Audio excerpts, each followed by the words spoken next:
My name is Anriette Esterhuysen. I am here because of DEF, and they're making me work very hard. But it's good. I'm happy to do that. So they've asked me to co-moderate this session. I won't be doing it alone. But I think what the organizers want is to keep this extremely interactive. So people in the audience, come forward if you want to and be ready to talk. But I want us to start by just asking each of the panelists to very briefly introduce themselves. Anya, let's start with you. My name is Anriette, and I work with the Internet Democracy Project Mali. My name is Rosnesh Singh, or Raj. I work with the Internet Society. I look after Asians, basically. I'm Chinmay Arun. I'm an assistant professor of law at National Law University, Delhi. I'm also a fellow with the Center. Can you use the microphone? Sorry to interrupt. I know it's a small room, but they need it for recording purposes. Okay. Yes. I'm Anya from the Internet Democracy Project in Delhi. Okay, I'm Raj Singh from the Internet Society. I'm Chinmay Arun. I'm a fellow at the Center for Internet and Society. My name is Madan from Bangalore, Research Director for Mobile Monday. It's a network of mobile startups and professionals. Parminder from an NGO, IT for Change, based in Bangalore. Hi, my name is Mishi Chaudhary. I am the Executive Director of Software Freedom Law Center, a legal services organization based out of New Delhi. Super. Can't get out of this. I'm the non-speaking person on the panel. You actually hear us and key discuss it. My name is Shubho. I work for the Internet and Mobile Association of India. Yes, you can give it back to them. Thanks, everyone. This session is about Internet governance, about emerging Internet governance issues and challenges in South Asia. And I think that's probably why it's appropriate to have a non-South Asian do the chairing. So I want to actually start. Every panelist has 3 minutes to make their opening remarks. And then we can go into debate, discussion. But I also would like, if anybody feels very strongly that they want to ask a question or react, or panelists, if you want to react to one another's remarks, then just indicate to me and we'll find some space for you. So can we start? Anna, do you mind if we start with you again?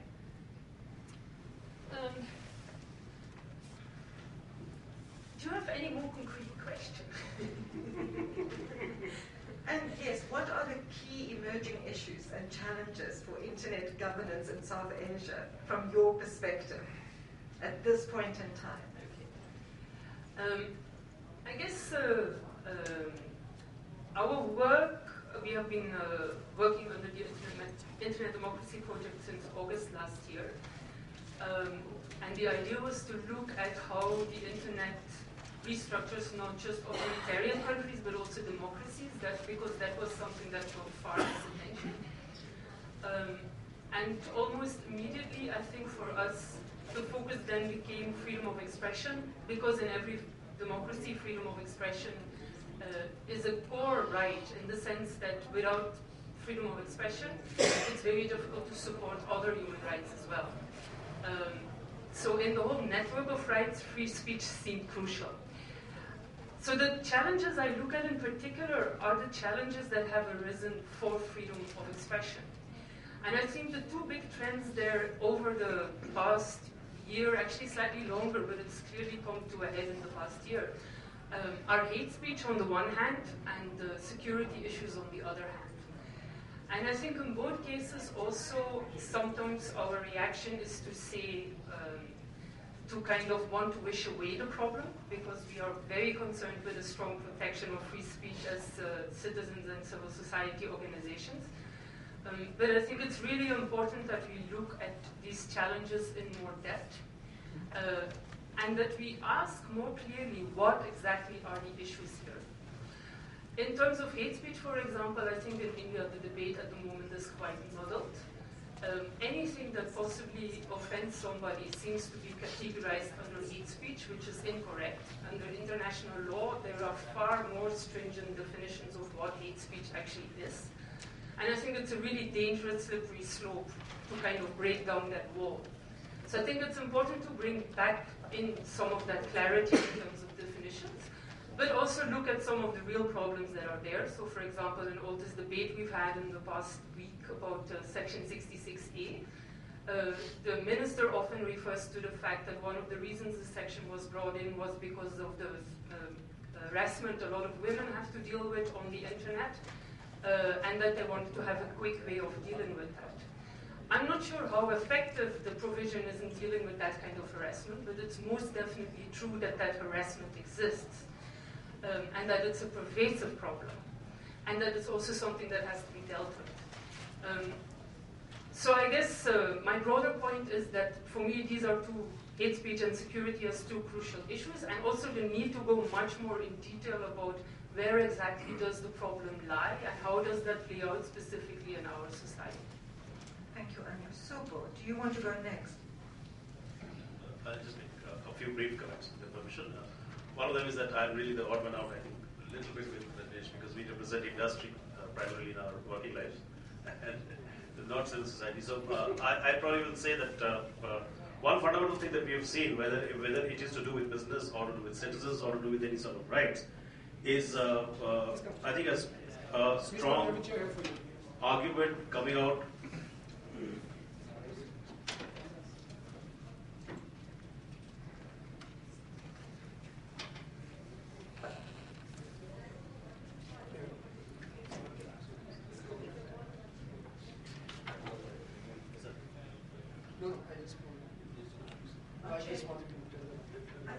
I realize our chairperson has just arrived, so welcome.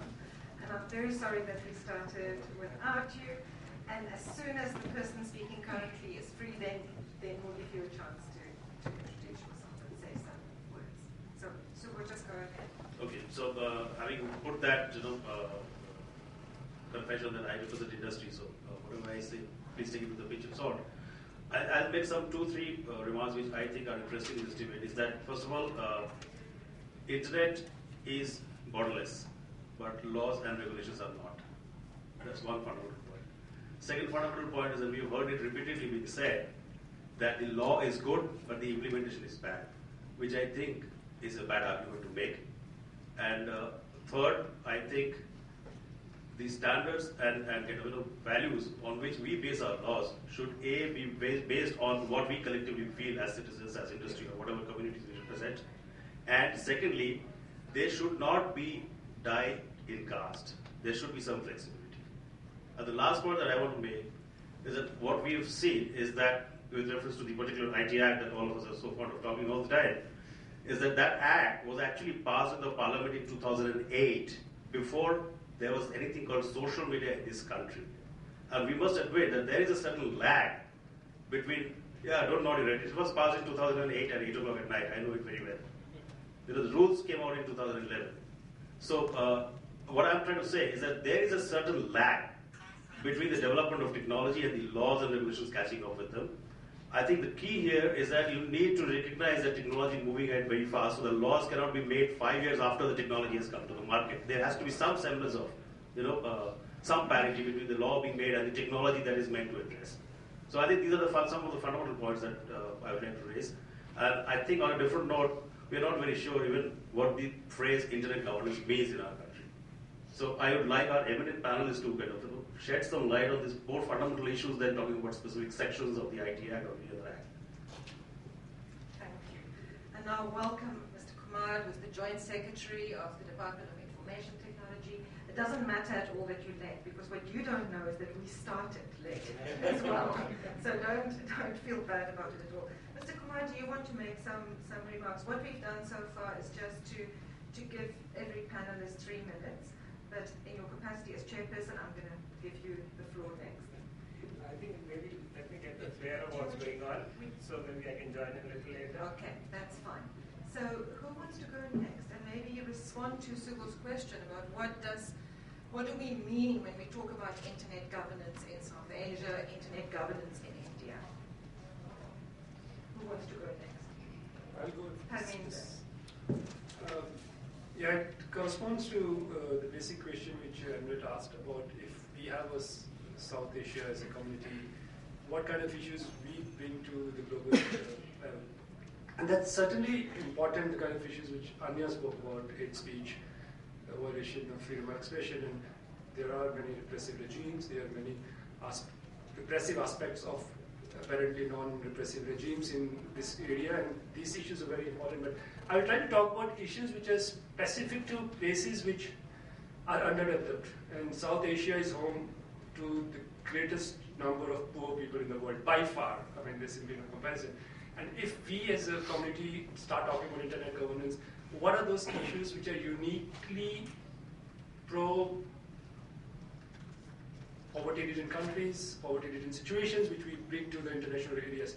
And that, in that matter, I really think that developing countries have not been able to articulate issues of internet governance which are specifically of their concern, and generally either agree to the international agenda or reacted to the international agenda which is set by the Western countries. And both ways it's not fine. We need to sit back and say, what is it about internet governance which we want to take to the global forum?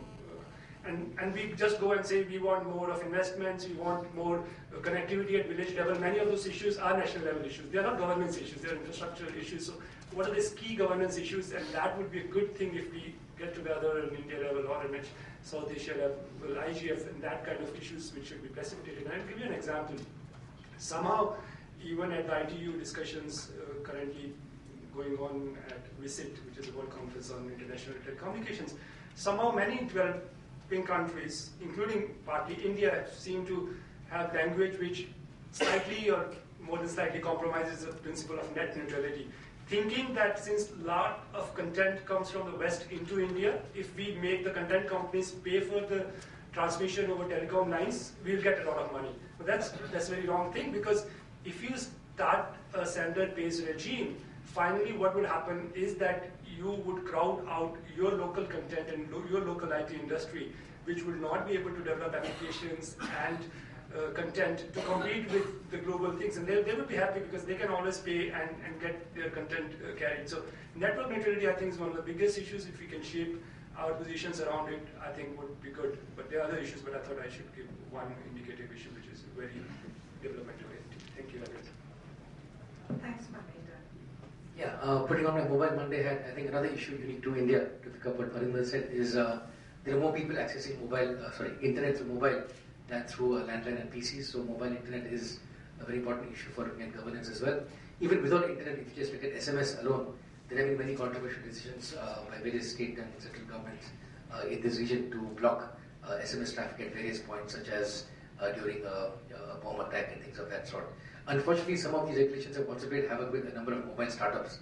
I also work with a lot of mobile startups, and anyone doing mobile marketing will tell you it's a nightmare trying to do SMS-based permission marketing, because very randomly different caps come on the number of SMSs you can send. So these are not spammers, these are legitimate permission-based marketing companies who are now facing big problems because of the lack of clarity on governance of SMS traffic in India. The other one, of course, is as the Arab Spring, etc., has shown, mobile internet also has been blocked by various regimes when they want to get access to social media and so on. So we will see some of these issues becoming big in India as well. The recent issue of those two young girls who posted comments about a certain leader in Maharashtra were not taken very well by authorities, and that's led to a lot of embarrassment and a lot of trauma for these two unfortunate young students. Thank you, Mata. Who wants to go next?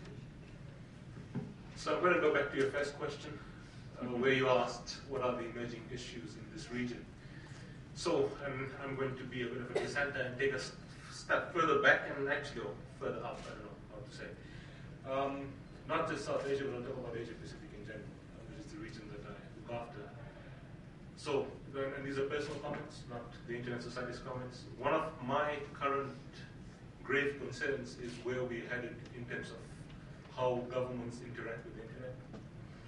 Specifically, what I refer to is what action or reaction they take when things start going wrong, and I say only wrong in inverted commas because that's their perception of what is going wrong. Some steps are taken in the name of religion, some in the name of protecting culture, some in the name of protecting children, and so on and so on and so on. The list goes on. I mean, there's an excuse for just about any potential action by any policy-making or regulatory authority. So my question is this: where will it stop? And how do we decide what is good and what is bad? How do a bunch of guys in nice black suits decide this is what you should be doing and this is what you should not be doing? And we see this extrapolated around the world. Arab Spring, I think, is a classic example. Issues in Syria earlier this week, over the last couple of days. We've all seen what happens when you shut off the internet. If you shut off the internet, no one wins. We all lose. I mean, there's no question of saying that, if I block this and then block that, everything will be fine, because someone will find out what is circumventing. So my concern, particularly in the Asia-Pacific region, because the diversity we have in this region in terms of religion, culture, and ethnicity, is the potential action that governments are starting to take and think about. And I see this nearly every day passing across my table when some government somewhere institutes or tries to implement a new law or regulation, which has wider implications which they don't realize straight away. So that would be my gravest concern right now in this region. Thank you, Rajneesh. And quite serious, I think, quite serious and quite challenging questions. And I think there's also... Sorry to silence the room, everyone's going really No, I think it's because they're reflecting very deeply. Or going to sleep. But I'll save my remarks for later. Who wants to go next? Go ahead. The trouble with going a little late in the day is that a lot of what I'm going to say will contain bits and pieces of what other people have said already. I wanted to begin with this tweet that I read this morning from someone that I went to law school with. He said, why is everyone making this huge fuss about 66A, which is a censorship provision of the Act, and not paying any attention to the ways in which the right to privacy is being violated on the web? Now, it isn't my habit to compare the relative importance of rights, but I felt that he had a point to the extent that that it's true that the right to free speech has been assailed quite seriously in the recent past, and this is a battle that we need to fight, and people are fighting it. But it's also true that parallelly there's this entire process that Anya made a slight reference to, which poses very, very serious threats to our right to privacy, which is that if you've been reading the newspapers, you'll notice that the government has been setting up panels on cybersecurity, that they're thinking of changing regulations and ensuring that only Indian manufacturers can manufacture certain components of the internet infrastructure. And previously we do this Oxford student research project at my university, National Law University, Delhi. And so one of the things that we've been doing is we've been looking at the licenses that are issued to various service providers, and we've discovered in that some of the licenses contain clauses by which the government can ask for information. Additionally, if you look at Google's chilling effects, the data that they compile, you'll notice that the Indian government has been asking for quite a lot of data recently, right? And on what basis is this asked for? What kind of data? Are there any safeguards built into the system? We have no idea. The committee that's been put in that is supposed to take care of these issues has it. So they say multi-stakeholder, but multi-stakeholder often ends up meaning industry and government representatives, which is important. But multi-stakeholder, according to me, especially in delicate situations like this, should contain people that are building specific mechanisms into these procedures to protect our rights. So I'm not saying that security is not important. Of course it is.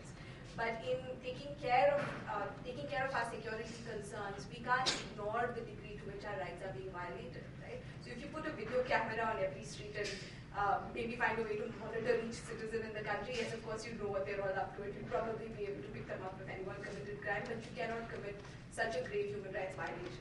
Somehow we seem very comfortable with that in our physical lives, but not so much on the internet. On the internet, it seems acceptable for some reason that everyone can be monitored. And that, I feel, is a very serious concern, both from the perspective of people not taking enough issue with this to begin with, and two, that there's generally not enough information out in the public domain. The public debate isn't focusing sufficiently on this, and I feel like that we're going to regret this soon. So that's one aspect of it. The second is an aspect of process, since we were talking about South Asia. I feel like this entire internet governance debate has seriously challenge the way in which we understand democracy in a great way. So I moved to Delhi about 3 months back, and I've seen in the recent past that the government is beginning to meet with other stakeholders, to have conversations with people and discuss the intermediary rules. And during these conversations, you see this tension between the old way of seeing democracy, which is that you elect people, and then you stop playing a role in governance at all, right? To this new articulation of democracy, where key stakeholders and people that might be affected by certain regulations become a part of the conversation and are expected to actively contribute to building policy. And I guess that answers the initial question of what do you do when you've got this space which is so heavily influenced by technology and is so heavily influenced by markets. You have to have players from the technological elements, players that influence the markets. You have to have not just the people that are creating the law, but also experts in the law that can tell you how to build in different safeguards. So if you have people whose priority is to protect us against attacks, but whose priority is not the right to privacy, then you'll have the sort of law that ignores the right to privacy or contains the word privacy but no actual way of redressal. So yeah, I think that it's going to challenge the way in which laws are made and how these conversations happen. Thanks. Very rich responses. Mishi, again, you haven't had your chance, but I also want to ask you if you